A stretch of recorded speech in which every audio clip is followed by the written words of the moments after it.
Well, good morning, wherever you may be in New Zealand. And I know we have Sister Miriam there. And good evening to the rest of us here in the UK. And you're more than welcome. More than welcome. Let us just be still for a moment.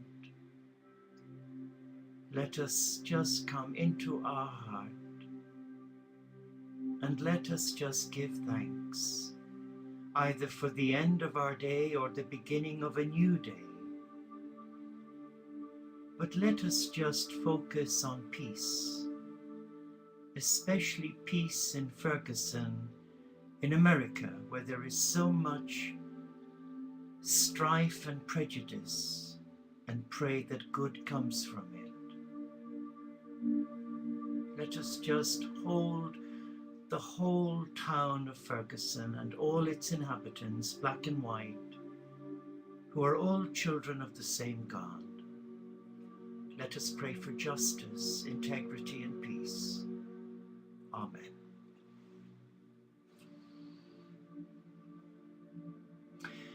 And this evening, we are on part 24 of our sharing on the Christian mystics.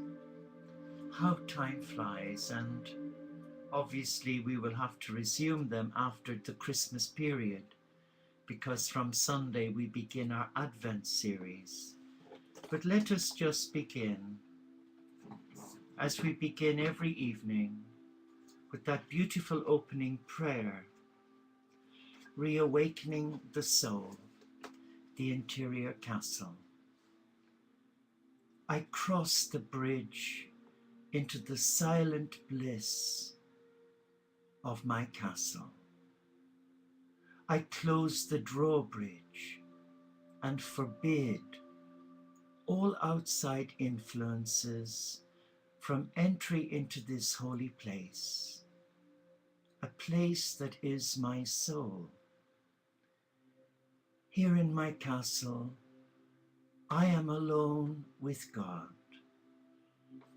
and under God's light and companionship, I discover the depths and the beauty of my soul. I embrace the power of prayer.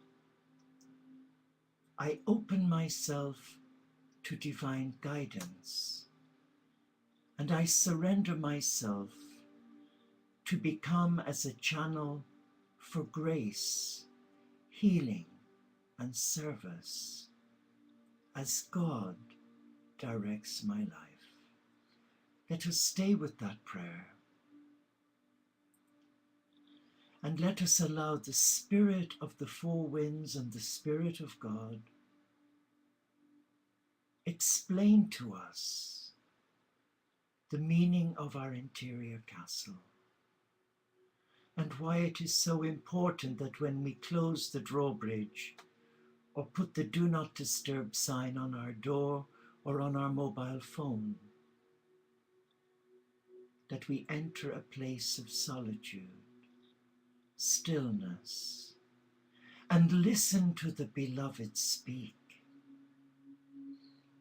as the Beloved has spoken to many of us and desperately seeks more to come and to listen to that inner voice. So this evening we continue our series on William Everson. So let us read now what William has to say. And the finger of God inscribes on the uterine wall of night its prophecy of life. In the drenched flesh, in the fabric beyond the flesh, they have touched transcendence, a synergy greater than wonder ever could know. There is nothing other. William Everson. And Matthew Fox explains that the finger of God is writing on the walls of the uterus. Life can take hold there. A prophecy of life is spelled out. Transcendence has been tasted and touched in the act of mutual love, giving and receiving. A syzygy of tremendous wonder has taken place. Is that your experience also? How would you describe the miracle and the mystery of procreation? Has the poet helped to name your experience of the mystical side of lovemaking? Wow. And William says in The Essential Speechlessness that mysticism is, poetry finds its voice. Poetry finds its voice. Like prayer, it moves forever beyond itself to its own extinction. Then it gives up gladly, relinquishing the substance of itself in what it was created to achieve. This is a feature it shares with physical love. In the storm and rapture of the embrace, love transcends itself by centering itself.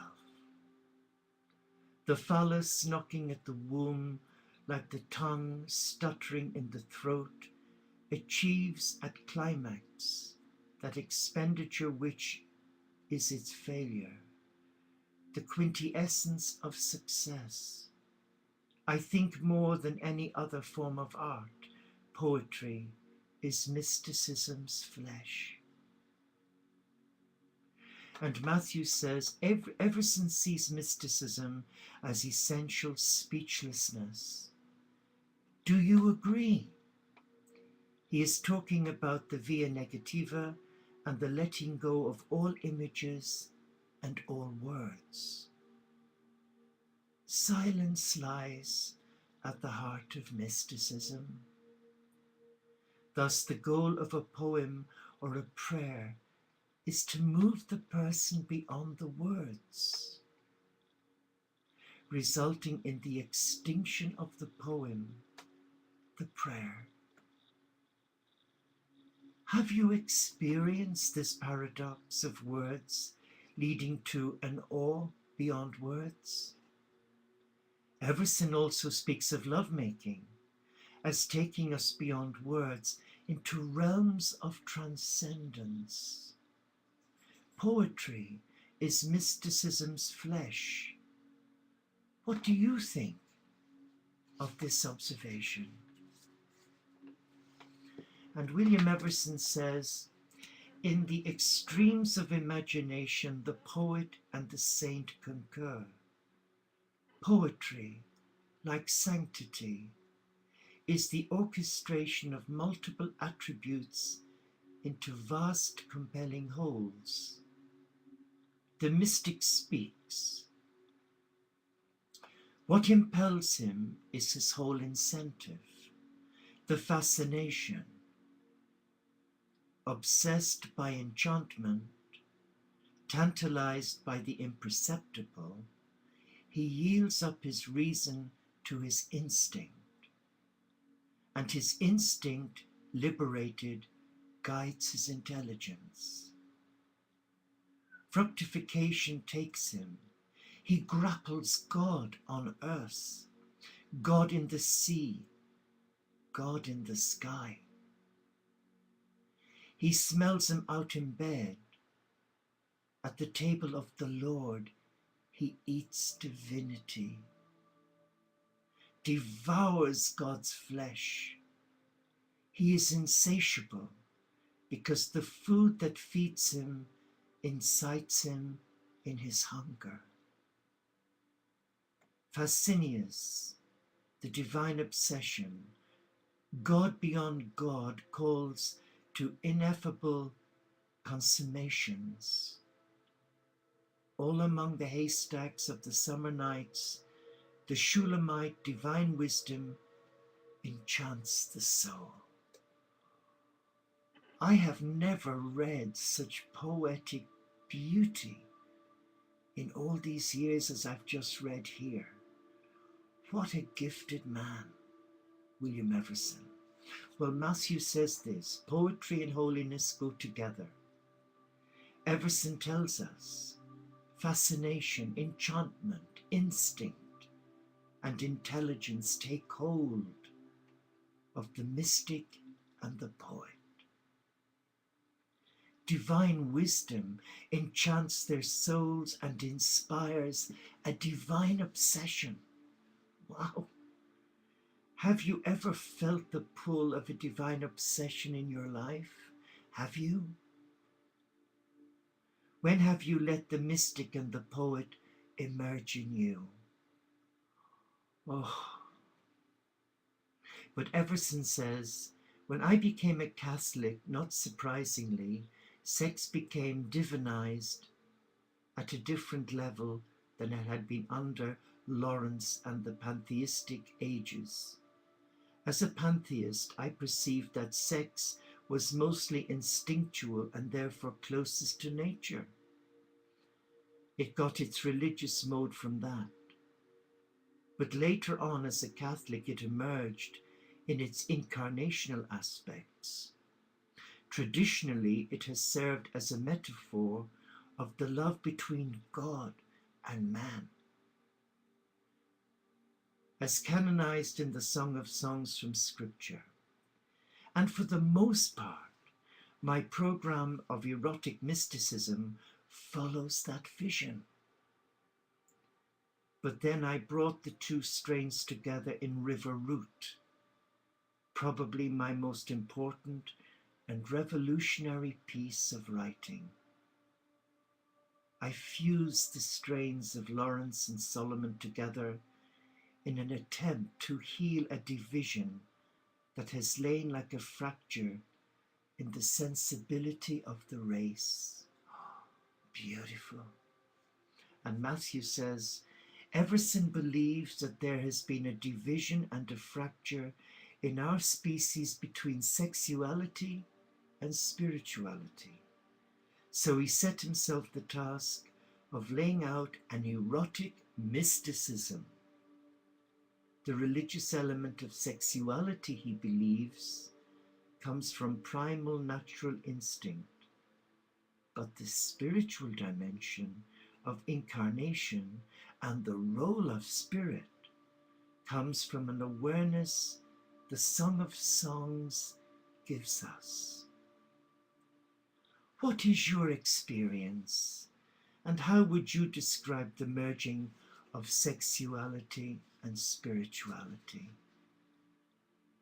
Interesting. And Everson says, Catholicism gave me the mystical goal, the centering to touch the ecstasy. In pantheism, there wasn't really enough focus to get that much ecstasy out of it. I often defended that move by calling it the barrel of the gun, the telescopic sight. The problem of pantheistic mysticism is its diffuseness. And Matthew says pantheism teaches that everything is God and God is everything. Pantheism teaches that all is in God and God is in all. Pantheism leaves out the transcendence of freedom and even the mystery or beyondness of divinity. It limits divinity to what is.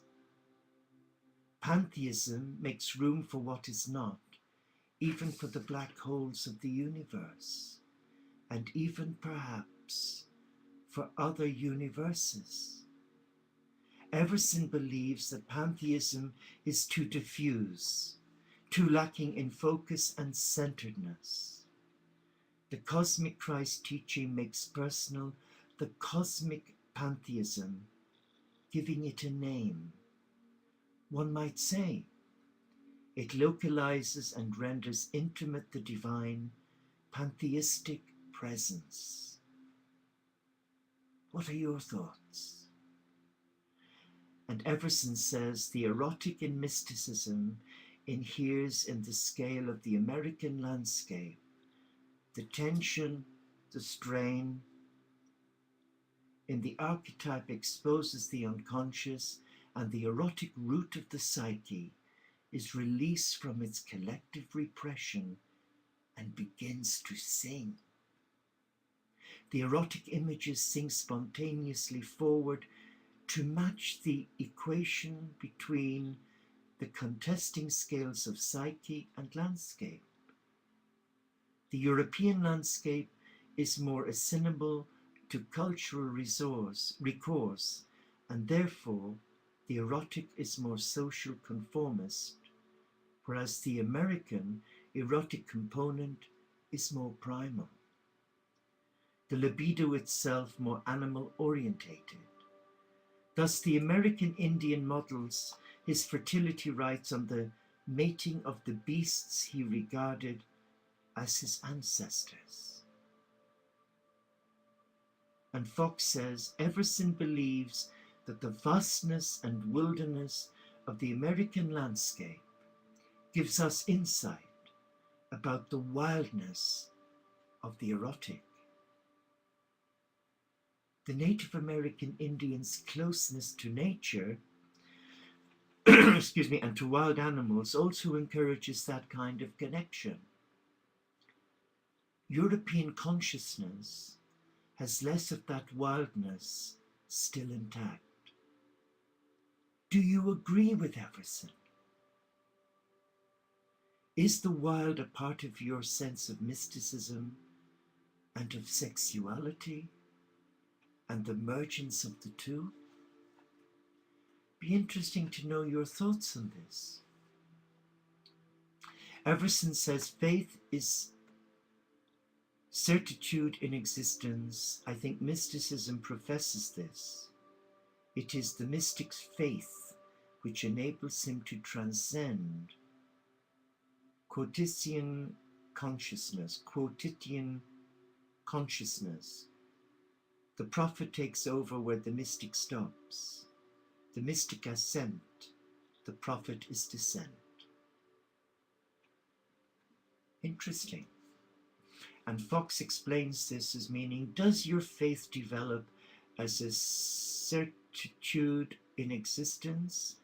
Do you sense that trust is a deep part of your abiding mysticism? American philosopher William Hawking declared that the prophet is the mystic in action, and the prophet, as we saw above, interferes. Rabbi Heschel. The mystic says yes to life, and the prophet says no to injustice, and whatever interferes with life. The mystic encounters the divine, ascending the mountaintop, but the prophet descends and returns to the dirty work of implementing the revelation of divine compassion.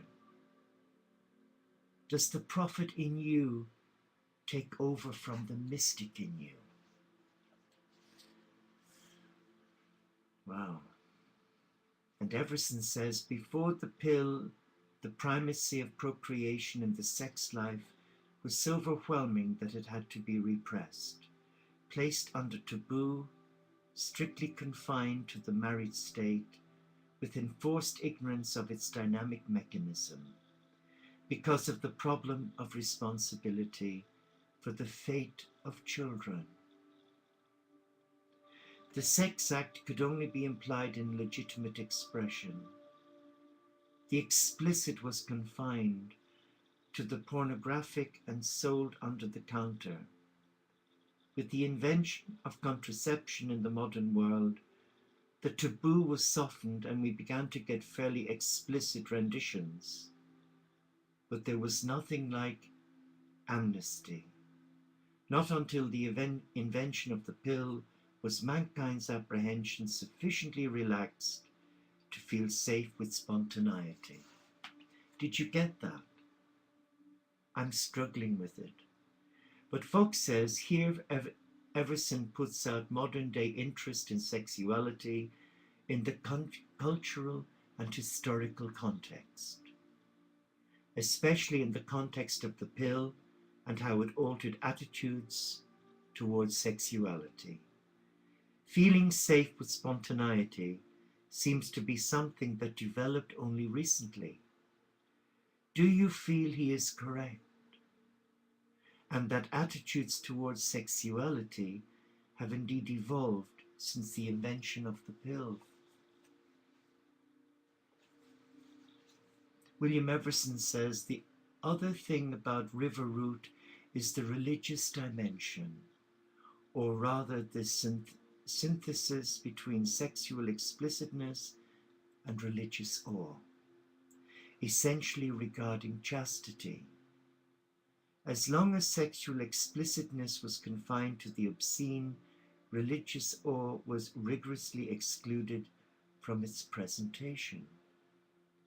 What River Root did was to exercise the mental need for explicitness with religious awe. It was the gift of chastity.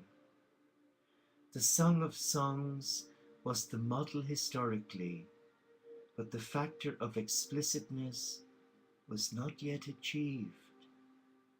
The Song of Songs is not a descriptive work, it's a chant, whereas River Root is almost clinical in its description, though I set it in a religious context, which protects it from the excoriation of the profane.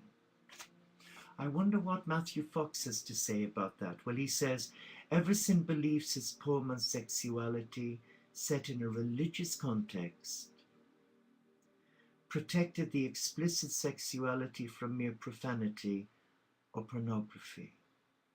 He moved beyond obscenity because he was able to synthesize sexual explicitness with religious awe. What was your reaction to the poem? How important is it that we create such a synthesis in our sexuality?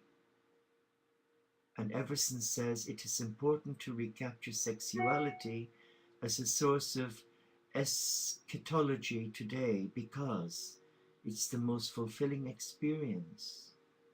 It is the most fulfilling because it centers the entire libido, the very life drive, which in its highest registration is love, on the core of the soul's quintessence, man and woman, fused in ecstasy, the first magnitude of consciousness.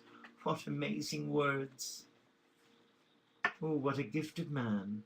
And Fox says Everson believes love and lovemaking constitute the first magnitude of consciousness, and when tied to spirituality, they are the most fulfilling experience. Is that your experience also? Well, there you have it. Now, Howard Thurman. I think we shall leave Howard Thurman. He's another one for tomorrow evening. So let's just have a quiet time. Just be still. To just be still and gather our thoughts on what we've read.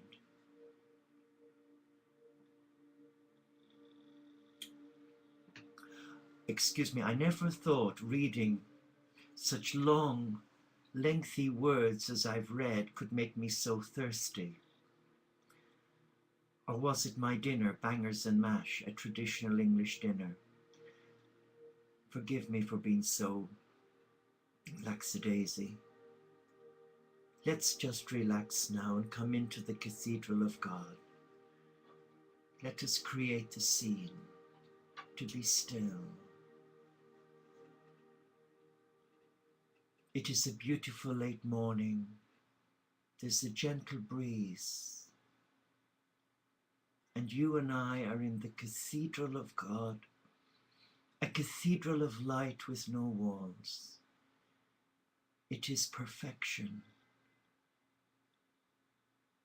we allow the senses embrace the divine. What does your sense of sight see? How does your sense of sight interpret the divine? Your sense of hearing, what are you hearing in this cathedral of light that brings out the divine in you? Your sense of smell, what fragrances are you breathing in that allow the mind, the body and spirit relax in complete unison with nature? Your sense of touch. Allow your senses embrace the divine. Allow your senses receive the gift of love from the divine. Come with me here to our little monastery garden. It is so peaceful and still right now. And all around us there is a profusion of color. And the sounds are ecstatic. Birds singing, pheasants grazing, making the odd cackling noise, the hens clucking in the back monastery garden, our 3 little doggies gently snoring under the cherry tree, quite content. And Brother Squirrel is up on the top of the tree, munching away at the bird nuts. And the sun's rays are cascading through the branches, and that gentle breeze creates an orchestrated array of color all around the monastery garden. The rays of Brother Sun catch the water trickling down the fountain and the waterfalls here in the monastery garden. You can hear the various bells ringing, the wooden chimes, the metal bells. All together they create a beautiful sound. And you are relaxed now. You are still in the cathedral of life, the cathedral of God.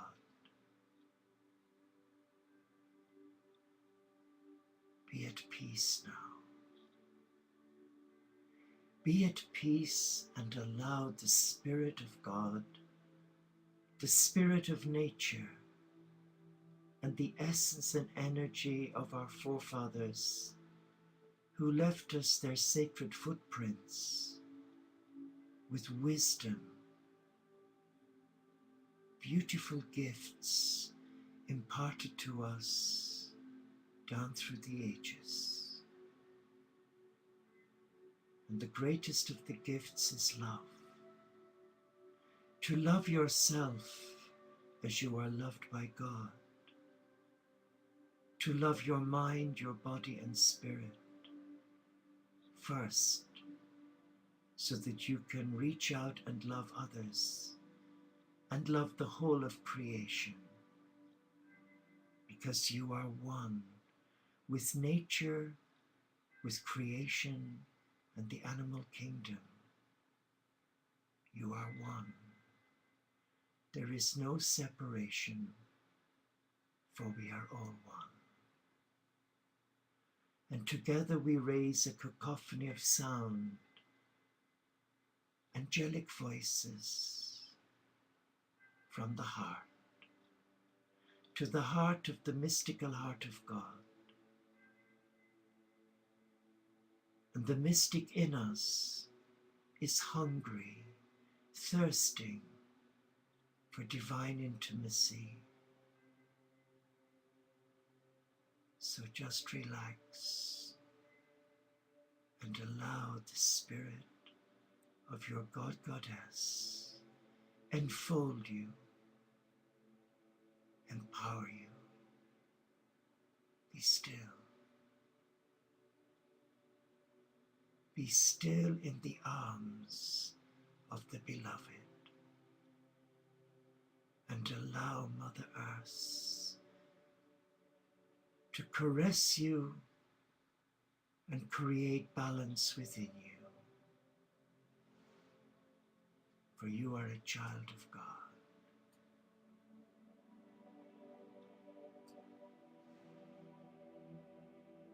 And with every in-breath that you breathe in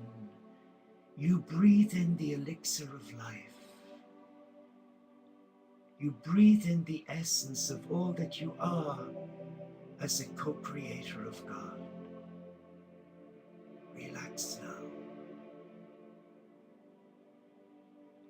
And reclaim your divinity. Reclaim who you are. A child of love. A child of love.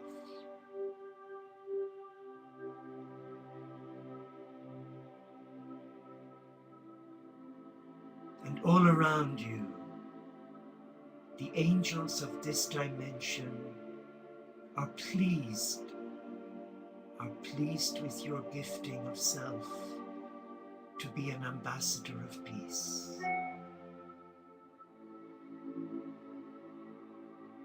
Enjoy being back in the cathedral of life, the cathedral of light that has no walls, but is living, vibrant, healing, restorative, and awaits you whenever you feel weary, disheartened or discouraged, to come home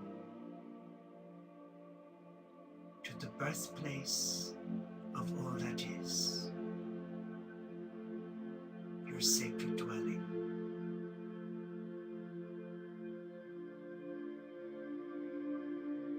Father, Mother God, in the presence of all that is, we celebrate your love for us.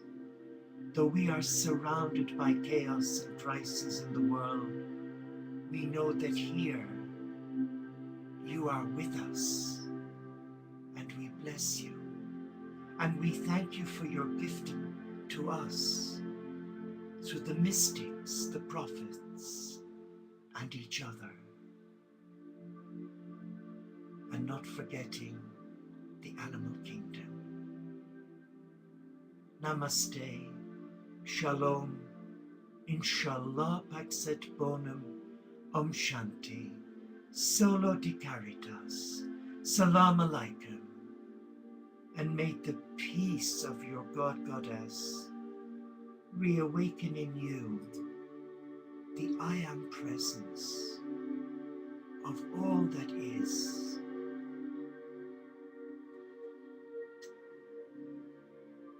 Take care and God bless you.